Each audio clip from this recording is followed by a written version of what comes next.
What is going on, everybody? Welcome in. Hoop State Live pregame show. Got my boy T. Lou here with me, Miles Mastercola. Tyler, we got a little doubleheader.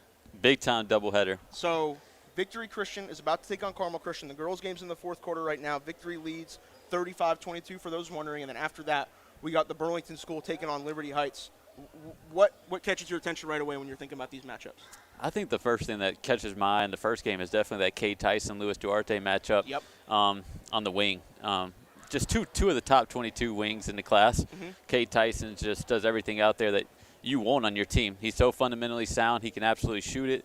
I mean, he can drive the lane, finish at the rim. And then I know Lewis is new to the Hoop State, coming in from New York. But, yeah. I mean, he's been phenomenal all year and just been probably one of the best players on that Victory Christian team this year. Yeah, it's been fun to watch both of these teams kind of, get their resume to where it is. I wanted to remind everyone the link for the stream tonight is in the bio. Be sure to check that out. And then the other thing is we have Ben Burnham going up against legitimate size tonight. I'm excited to see how he handles it because he's a legitimate front runner for Gatorade Player of the Year. I mean, his stat line is crazy this year. And, yeah. People look at him and you're like, man, this kid can't play. And then once he gets out there on the court, he turns into a stud. Yeah. He's so bouncy. He can rebound, block shots. I think Winthrop absolutely got a steal. A no-brainer steal. He, whether it was playing for Team Charlotte this year or playing now for Joe Badgett at Carmel Christian, he's just put together a really impressive resume. And you look at a kid in the backcourt, you have Justin Taylor and DeMar Anderson, two Charlotte area kids, both used to play in the IMEC at their respective schools. Now they're on the private school scene and getting it done. What do you see in that matchup at the guard spot tonight? And I think Justin Taylor has to have a big game because Victory Christian, they do such a wonderful job. And they're going to pressure you all 94 feet out there. Yeah. And Justin Taylor, he's been great all year. You judge a point guard on wins and losses, and they're the #1 team in private school for a reason. Mm-hmm. And he can shoot it. He makes really good plays out there, has a high IQ, and I'm just really excited to watch him play against those three guards of Victory. Definitely. I'm not going to tell you to make a prediction because we don't. I'm not making predictions. All right, so. If you were to set a line on the game, if you want me to do that, I can. But what were you thinking? If you were to say, hey, what are we thinking tonight? Like 3.5 point Carmel, 3.5 point Victory, like what? I mean, it's tough. It really is tough because, I mean, I guess Carmel Christian they haven't lost the game. I mean, they lost a team in Georgia. Yeah. But in North Carolina they're undefeated. So I mean, it's hard not to take them in the spread. Mm-hmm. Like if you're going that way, but I'm not picking a team. So it's a toss-up. So like I said, link is in the bio for that. Be sure to tune in tonight live. That'll be the first game going live in about 25 minutes here, and then after that, we got a battle of the Titans. The Burlington school, they've played as tough a schedule as anybody on the East Coast. And they're still, like, you look at this week, they have tonight, yes. Liberty Heights, you have Word of God, you go to John Marshall, and then next week you have Winston-Salem Christian. And Moravian. Again. And, yeah. like, that's the one thing I love about Ryan. He's a young coach, and he does a phenomenal job, but he's not scared to play anybody. They're going to be battle-tested when they hit the state playoffs. 100%. And at the end of the day, like, that's what it's about. That's what it's about. You want to play your best games in February, and you want to be battle-tested because you're going to hit adversity in the state playoff run, mm-hmm. whether you get down 4 to 6 points in the fourth quarter, but it's how you respond to that adversity. And he's putting games up right now where he's going to be put in those situations. 100%. And then you also have Liberty Heights, who they're coming in #1 in the Sweet 16 in the Phenom poll. They're the top team in the state of North Carolina right now. They've only lost one game, and it was on a buzzer beater by Jordan Wildley down at the Bow Bash. So they're really clicking right now, and it's been a lot of the progression of Elijah Jamison, and along with all their other talented pieces. But what has Jamison done to make them so special this year with how he's improved? I'm a huge fan of Elijah Jamison. I mean, our rankings just came out today. We had him 7th in our rankings. Just his point guard play has been phenomenal for Liberty Heights. The way he leads the team, he plays balls to the wall every time he steps out there. Every single time. He leads with his voice. He defends. And the one thing I've really been impressed with him this year is his mid-range shooting and his stepping out to 3. Mm-hmm. I think that's really improved. And, I mean, honestly, I think he's one of the best point guards in that class. I would agree. And I think the phrase point guard applies to him when in previous years it always hasn't because he had to score a lot. I talked with him on a podcast last week. Check out the Spotify page if you want to listen to it, where he's like, I had to make the transition. My team needed me to score 30 a night. Now I only really need to score, 12 to 17 a night. But we talk about guys getting better, and I don't know if there's a better example of this than Jonas Adu. Yeah, you're right. His improvement has been absolutely insane How special is Jonas Adu? I mean, I'm just mad that he's going to another Big East school instead of my school, Butler University. But I'm really happy for him and Marquette. They're getting a special kid. They're getting a special player.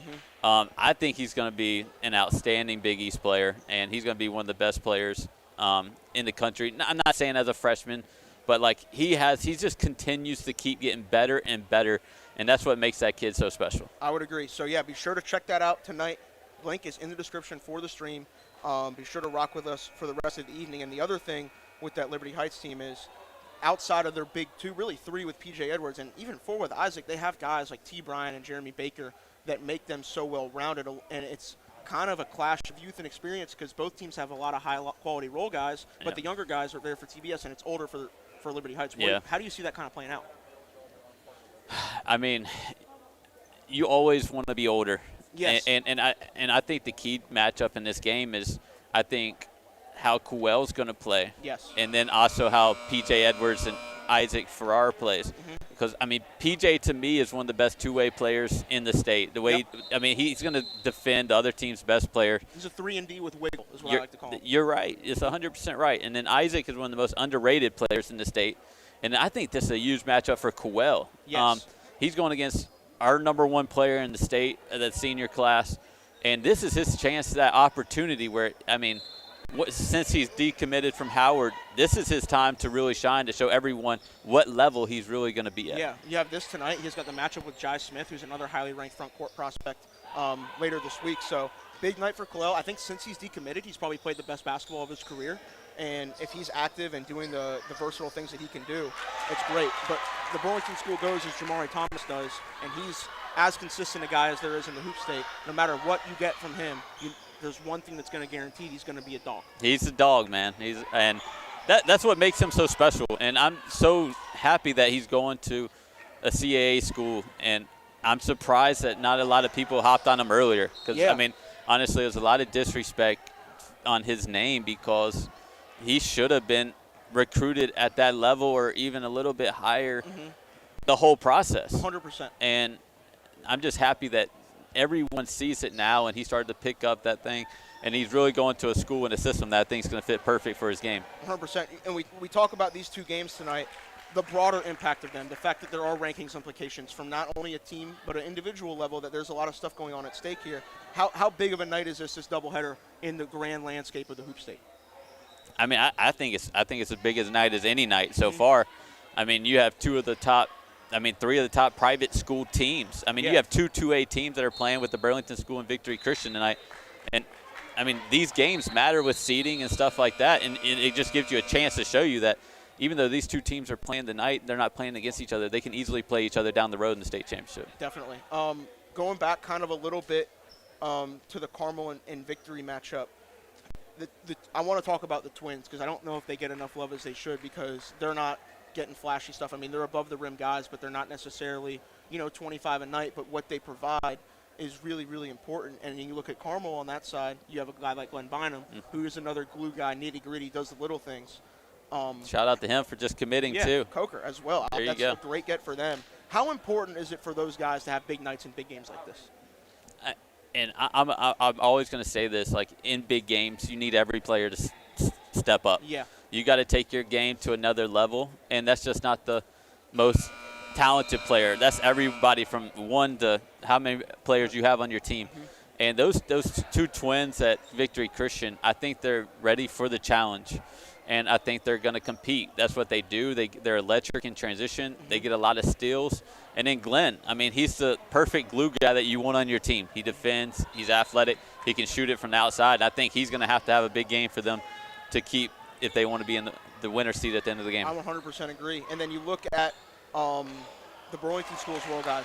They're young, but they have a strong core, whether it be Shane Peterson, Ryan Roberts, Jaquel Powell, Kobe George, or a Zion Walker, a freshman who has a ton of upside.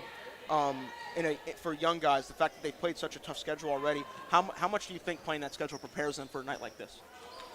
Oh, it really prepares them because when you're playing that much talent on a daily basis and you have so much talent that's already you're playing against every day in practice, Yep.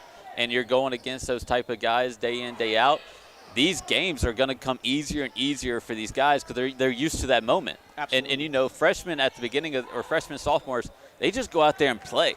And I think Ryan does a good job from that aspect of, like, man, he just lets those guys get out there and play. If they make a mistake, they're able to fight through mistakes and play through mistakes. And that's what makes those freshmen and sophomores be able to make that jump once they become upperclassmen. 100%. So like I said, the link for the stream tonight is in the description. It's $15. You get both games. It's going to be a great night of basketball. We can't wait to bring it to you live. And there isn't too much else to get to. I think we hit just about everything we could. Any final thoughts before we kind of wrap the show up and we get ready to boot up? No, man, it's just been a pleasure being on the mic with you, man. Always. You get to be with the GOAT and everybody. So relax. Take a seat, point guard. All right? Relax. I think that's about it. Webb, we're ready to wrap this thing up. We appreciate everyone rocking with us. For the pregame show, we're going to be doing this a lot more for the streams. Later in the week, we have I think the scheduling is being figured out for Millbrook and Enloe. It'll either be tomorrow or Thursday. I know we have Combine Academy tomorrow night. Friday, we got Kinston, Washington. And then Saturday, internet permitting, South Granville Davidson Day. And then High Point Christian and Lake Norman Christian. How can I forget that one? But that's about it. We appreciate you guys rocking with us. And we'll see you guys very, very soon. The link is in the description for tonight.